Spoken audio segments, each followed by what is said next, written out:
It was a cold December afternoon in Merced, California.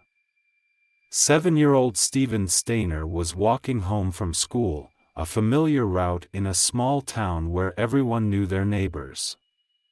But on this day, Stephen wouldn't make it home. He vanished without a trace, leaving his family and community desperate for answers.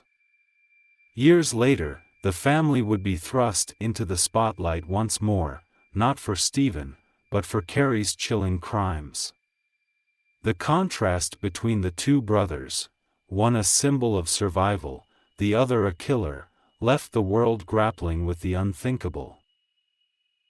How does a family endure such unimaginable extremes? What happened to Cary Stainer, the quiet boy in the background of his brother's tragedy?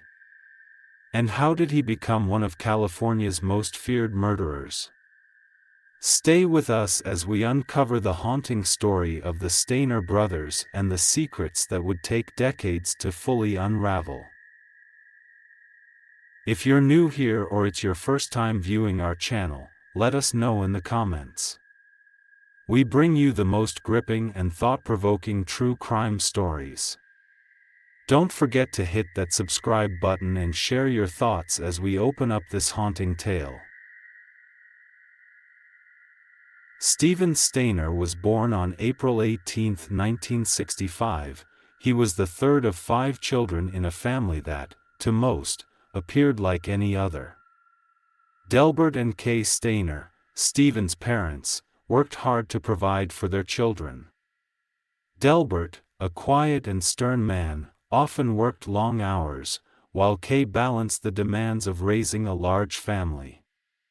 Together, they tried to create a stable home, but the Stainers weren't immune to the challenges of life in rural America during the 1970s.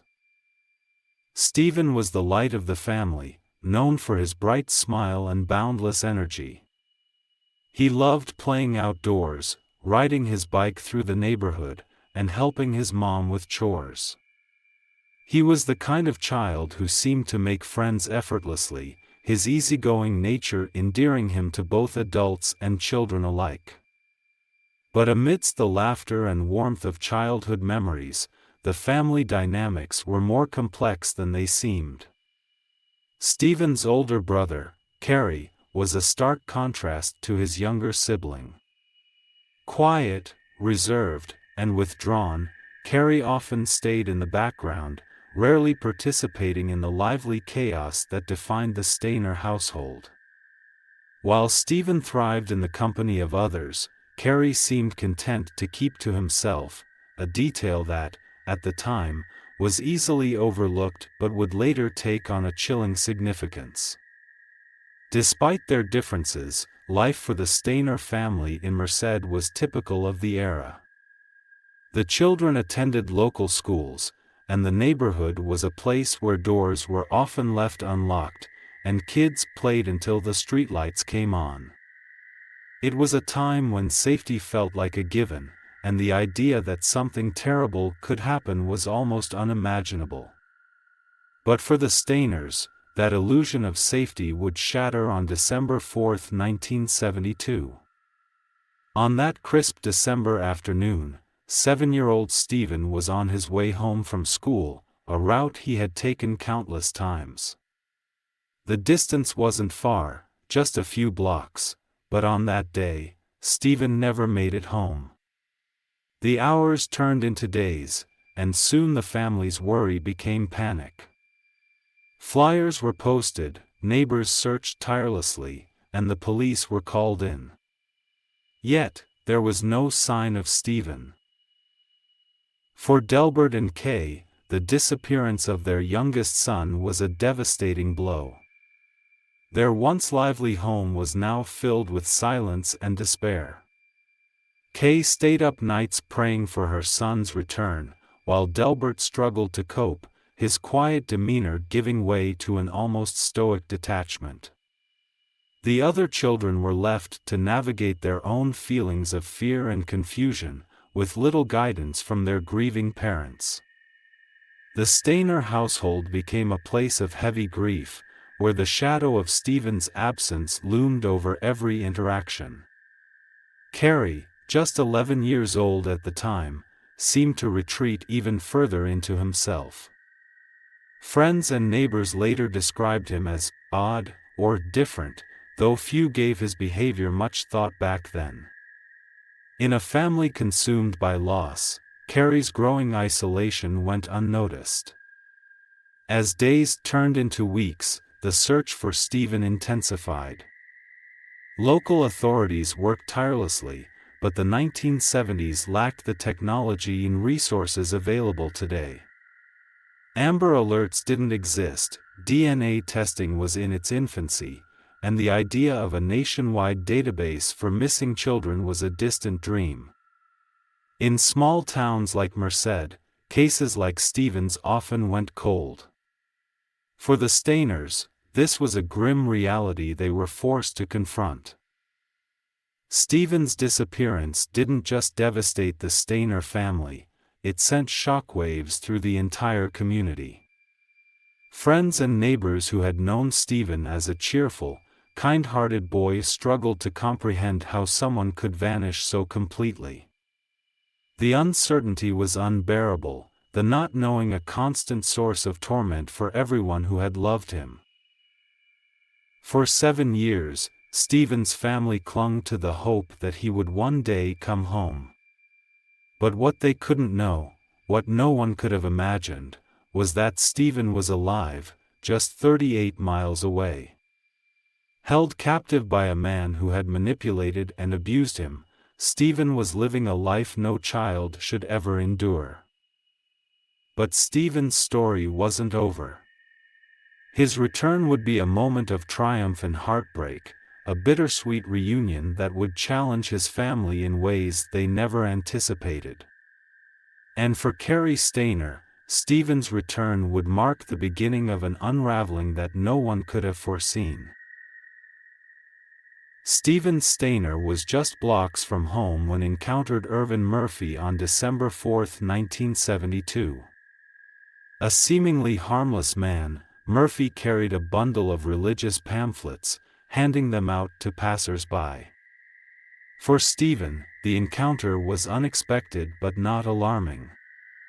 Murphy asked the young boy if his family might be willing to donate to a church cause, a question that would forever change the trajectory of Stephen's life. Stephen, trusting and eager to help, agreed to show Murphy where he lived. But before they even reached the house, Kenneth Parnell, waiting behind the wheel of the car, stepped into the scene. Murphy convinced Stephen to get into the vehicle, assuring him it was just a ride to discuss the church's needs. The boy hesitated but climbed in, unaware that this would be the last time he would see his hometown for 7 years. The drive was just 38 miles, but for Stephen, it was a journey into the unknown. The car stopped at a small, secluded cabin in Cathy's Valley. Parnell had chosen this location deliberately. It was isolated, with no neighbors nearby. What makes this even more disturbing is the proximity of the cabin to Stephen's own grandfather's property. He was so close to home, yet entirely unreachable. In the quiet isolation of the cabin, Kenneth Parnell began constructing a new reality for Stephen Stainer, a reality built on lies, fear, and manipulation. From the very first night, Parnell set the foundation for his control, telling Stephen that his parents no longer wanted him, that they couldn't afford to care for him, and that Parnell had been granted custody. These lies weren't just cruel, they were calculated. For a 7-year-old, the idea that his parents had abandoned him was both incomprehensible and deeply wounding. To reinforce his deception, Parnell gave Stephen a new name, Dennis Gregory Parnell. This was more than just a name change, it was an erasure of Stephen's identity. Under this false name, Parnell enrolled him in local schools, fabricating an entirely new backstory for the boy. At school, Stephen was introduced as Parnell's son, a quiet and shy child who kept to himself.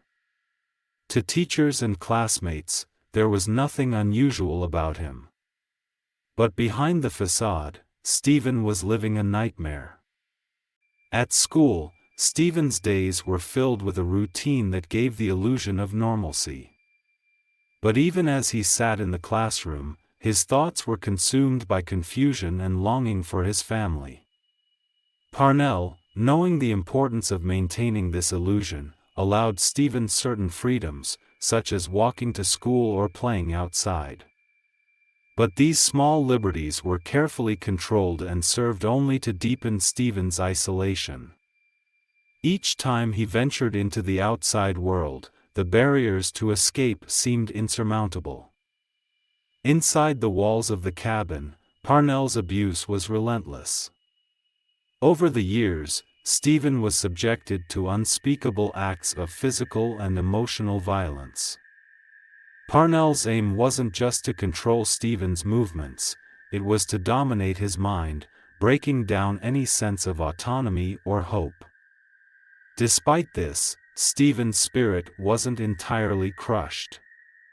Deep within, he clung to memories of his family and a faint hope of one day returning home. Parnell used calculated methods to manipulate Stephen further. He gave him a dog, a Manchester Terrier named Queenie, which quickly became Stephen's only source of comfort. For Stephen, Queenie was a lifeline in an otherwise unbearable existence. But even this act of kindness was part of Parnell's control. The dog wasn't just a companion, it was a tool to anchor Stephen emotionally to his captor. As Stephen grew older, Parnell's attention began to shift. By the time Stephen reached puberty, Parnell started searching for another victim, a younger child to abduct. On multiple occasions, Parnell enlisted Stephen's help in his attempts to lure other children. These moments placed an unimaginable burden on Stephen, forcing him to participate in the very crimes that had stolen his own childhood. Yet, in these moments, Stephen resisted in the only way he could. Stephen deliberately sabotaged Parnell's kidnapping attempts, thwarting his plans without openly defying him. These quiet acts of defiance were incredibly risky. For Stephen, they were a way to protect other children from experiencing the same horrors he endured. But they also served as a reminder of the courage and strength that Parnell could never fully extinguish. Years passed, and Stephen's life became a cycle of fear, manipulation, and fleeting moments of normalcy. Parnell's transient lifestyle added to the confusion. From Cathy's Valley to Santa Rosa to Campchi, the pair moved frequently, with Parnell taking on various menial jobs to support their life on the run. Each move brought new challenges for Stephen, forcing him to adapt to new schools and new towns while maintaining the facade of being Dennis Parnell. For Stephen, the constant relocations reinforced the lies Parnell had told him. Each new town was another layer of separation from his family, another reminder that he had nowhere else to go. Yet, even in the darkest moments, Stephen never stopped yearning for home. He clung to the faint hope that one day he might escape, though the means to do so always felt just out of reach. During one period, a woman named Barbara Mathias lived with Parnell and Stephen for over a year. According to Stephen, Mathias participated in the abuse he endured. She even accompanied Parnell in an attempt to abduct another child, a failed effort that only deepened Stephen's resolve to resist. Mathias later claimed she was unaware of Stephen's abduction, but her presence in the cabin added another layer of complexity to an already horrific situation. As Stephen entered his teenage years, the toll of his captivity became more apparent. He had grown up under Parnell's control, living a life filled with fear and uncertainty. But the boy who had once believed Parnell's lies was no longer the same. Stephen was older, wiser, and beginning to see through the facade. He knew that his survival depended on his ability to outthink his captor, a realization that would soon drive him to a pivotal decision. Imagine living every day with the weight of lies and abuse, cut off from the world and forced to wear a false identity. How would you find the strength to hold on to hope? Let us know your thoughts in the comments as we continue to uncover the remarkable story of Cary Stainer's resilience and courage. By February 1980, Cary Stainer was 14 years old. He had spent nearly 7 years under Kenneth Parnell's control, enduring unimaginable abuse and manipulation. But something within Stephen had begun to shift. The boy who once believed Parnell's lies was now a teenager, aware of the scope of his captor's evil. That awareness would crystallize when Parnell brought a new victim into the cabin, a 5-year-old boy named Timothy White. Timothy White had been kidnapped by Parnell with the help of one of Stephen's teenage acquaintances, Randall Sean Porman. Parnell had grown restless, believing that Stephen was no longer the child he once sought to control. When Stephen saw Timothy, scared, confused, and utterly helpless, it struck a chord that no amount of Parnell's manipulation could suppress. Timothy's terror mirrored the anguish Stephen had felt on that first night, and it reignited a fire within him, a need to protect Timothy at all costs. Stephen took on the role of a protector, doing everything he could to shield Timothy from Parnell's cruelty. He consoled the boy, reassured him, and promised him that he wouldn't let him suffer alone. But as the days passed, Stephen knew that protecting Timothy in the long term meant only one thing: escape. It was a decision fraught with fear. For years, Stephen had been conditioned to believe that leaving was impossible, that no one would believe his story. But now, with Timothy's life at stake, the stakes were too high to remain passive.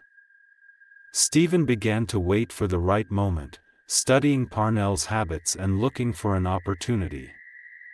Parnell often worked as a night security guard, leaving the boys alone in the cabin. Stephen knew that this was his only chance. He had to act when Parnell wasn't there. It was a perilous plan. If caught, Stephen risked severe punishment, but the thought of what might happen to Timothy gave him the courage to move forward. On the night of March 1, 1980, Parnell left the cabin for his night shift. As the door closed behind him, Stephen made his move. He gathered Timothy and told him to stay quiet. They didn't have much, no money, no supplies, just the clothes on their backs and the faint hope of finding safety. But Stephen had a plan. He knew they needed to reach Ukiah, where Timothy's family lived.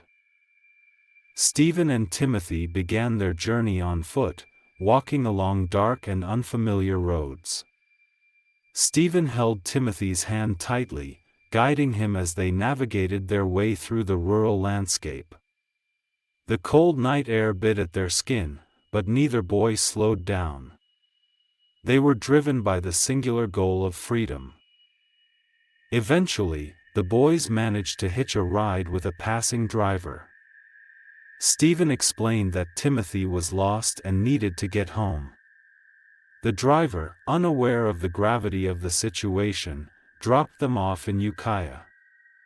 By this time, it was the early hours of March 2, and Stephen realized he had no idea how to find Timothy's house. Desperate, they made their way to the nearest police station. Inside the police station, Stephen sat down with officers and began to speak. His first words were simple, yet they carried the weight of years of captivity. I know my first name is Stephen." It was a moment that broke open the case, unraveling the lies Parnell had spun for nearly a decade.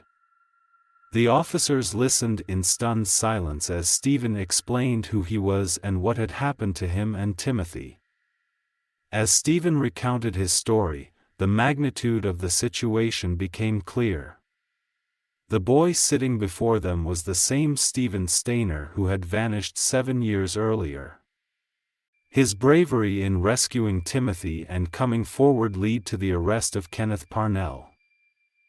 Parnell later died of natural causes on January 21, 2008, at the California Medical Facility in Vacaville, while serving a sentence of 25 years to life. On that same day, March 2, 1980, Cary Stainer was finally reunited with his family. 7 years after his abduction, the boy they had feared they might never see again was now standing before them. But this was not the same Stephen who had vanished on that December afternoon in 1972. The child who had been taken was gone, replaced by a 14-year-old burdened with the weight of trauma, manipulation, and survival. The Stainer family had spent years imagining this moment, but the reality was far more complicated. Stephen struggled to reintegrate into a structured household after years of near-total autonomy under Parnell's twisted care. He had been allowed to drink alcohol, come and go as he pleased, and live without rules. Returning to a home with curfews, expectations, and a family dynamic that had moved on without him was jarring. Stephen's relationship with his parents, particularly his father, Delbert, was strained. Delbert, described as emotionally distant, struggled to connect with his son after years apart. Stephen himself admitted in interviews that he felt like he had returned to a family that still saw him as a 7-year-old child, even though he had grown into a young man. The disconnect left Stephen feeling isolated within his own home. School was no refuge for Stephen. His story, while celebrated in the media, made him a target among his peers. He was bullied mercilessly, with other children mocking him for the abuse he had suffered. The stigma surrounding his victimization added to his sense of alienation, pushing him further into solitude. Despite his bravery, society was not prepared to offer the understanding and support he desperately needed. Stephen's challenges extended beyond the emotional. The years of missed education had left gaps in his learning, making it difficult for him to keep up with his classmates.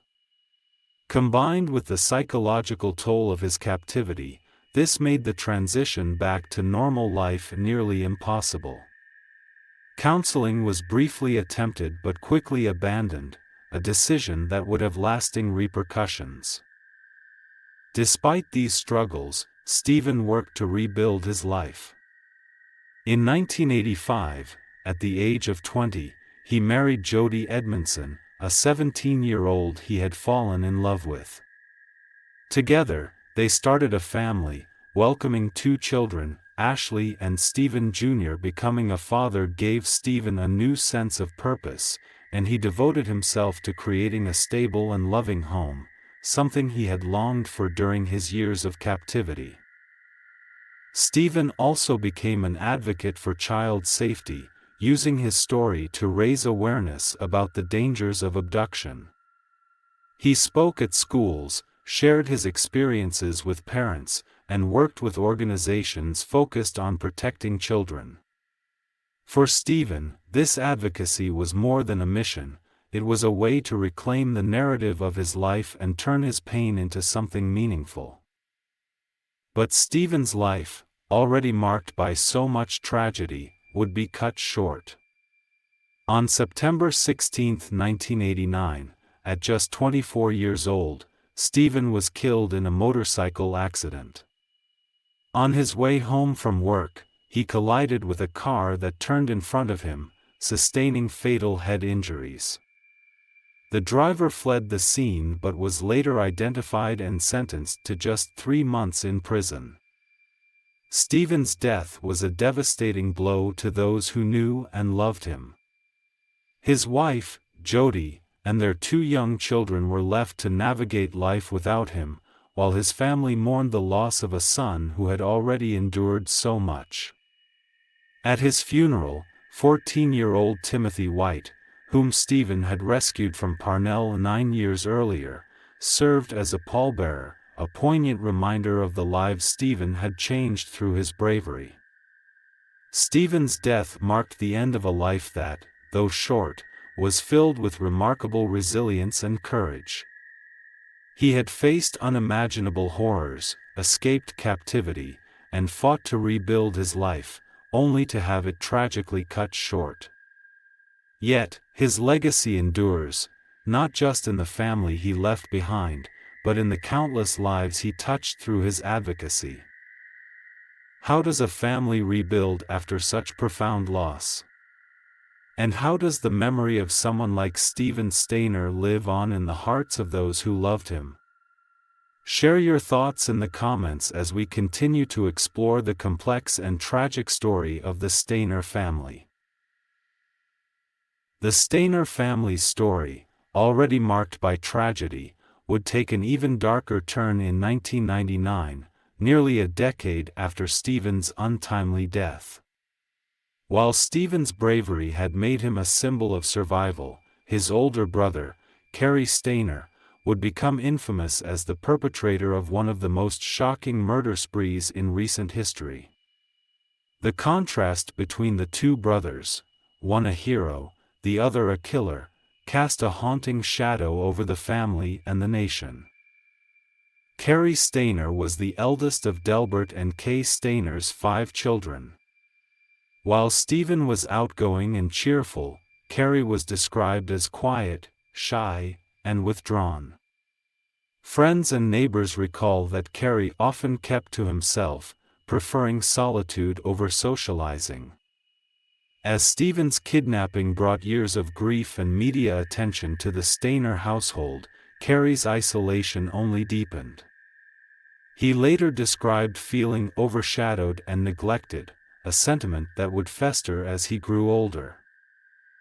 By the late 1990s, Cary had settled into a seemingly unremarkable life. He worked as a handyman at the Cedar Lodge, a motel situated near Yosemite National Park. To his co-workers and acquaintances, he appeared mild-mannered and unassuming, a man who blended easily into the background. But beneath this facade lay a deeply troubled individual harboring violent fantasies that had been building for years. In February 1999, the peaceful tourist haven of Yosemite was shattered by a gruesome discovery. Carol Sund, her teenage daughter Julie, and their family friend Silvina Palazzo, visitors to the area, were reported missing. Days later, their charred remains were found in a burned-out rental car. The brutality of the crime sent shockwaves through the community, and law enforcement launched a massive investigation. Cary Stainer, who lived and worked at the Cedar Lodge, was interviewed during the initial investigation. At the time, no one suspected that the quiet handyman could be involved. But the murders didn't stop. In July of that same year, another woman, Joa Ruth Armstrong, a naturalist working in Yosemite, was found brutally murdered. This time, the evidence left behind would lead directly to Cary Stainer. FBI agents traced tire tracks and eyewitness reports to Cary, who had fled the area.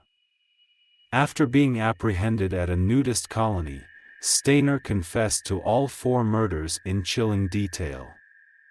He admitted to premeditating the killings, describing his desire to act on violent impulses he claimed had plagued him for years. Cary's confessions revealed a deeply disturbed mind. He spoke openly about his violent fantasies, claiming that he had been fixated on killing since childhood. Investigators and psychologists have speculated about the factors that led him to such horrifying acts. Was it the trauma of living in the shadow of his brother's kidnapping?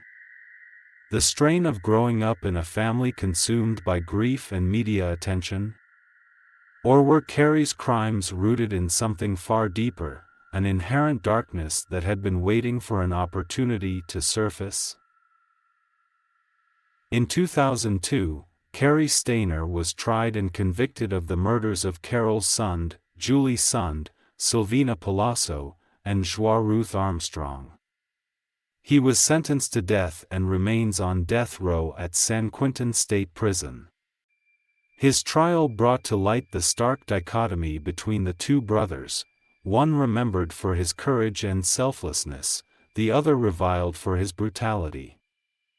The Stainer family, already devastated by Stephen's kidnapping and premature death, now faced the weight of Cary's actions. The media's relentless focus on the brothers painted a tragic portrait of a family broken by unimaginable circumstances. While Stephen's story had inspired hope, Cary's crimes left behind a legacy of horror. What do you think drove Cary Stainer to commit such horrific acts? Was it the shadow of Stephen's kidnapping, the emotional neglect he described, or something darker within him? Share your thoughts in the comments as we continue to unravel the complex and tragic story of the Stainer family. Stephen's journey reminds us of the fragile nature of innocence and the profound strength it takes to reclaim what has been lost. Though his life was tragically short, his legacy continues to resonate, a powerful example of how courage and compassion can triumph over cruelty and despair. But Stephen's story is more than just a tale of survival, it's a call to action. It's a reminder that we, as a society, have a responsibility to protect the vulnerable, to listen to the voices of the silenced, and to create systems that prevent such tragedies from happening again. The Stainer family's story doesn't have a neat ending. For every act of heroism, there is a shadow of pain that lingers. The contrast between Stephen's life and Cary's crimes is a chilling reminder of how trauma, loss, and unspoken struggles can shape lives in profoundly different ways. Their stories compel us to ask difficult questions about the forces that drive human behavior and the resilience it takes to rise above them. Though Stephen is no longer with us, his impact endures in the hearts of those he touched and in the laws and systems his story helped to change. The advocacy he pursued, the awareness he raised, and the lives he saved remain a legacy of hope in the face of adversity. So, what does Stephen's story mean to you? Is it a story of survival, sacrifice, or the enduring strength of the human spirit? Share your thoughts in the comments. We want to hear your perspective on this extraordinary tale. Stephen Stainer's life, though filled with unimaginable challenges, is a beacon of resilience and compassion. His choice to save Timothy White was more than an act of bravery, it was a reflection of the profound kindness that remained within him, even after enduring so much. And remember, life isn't always what it seems. Stay safe, stay curious, and we'll see you in the next story.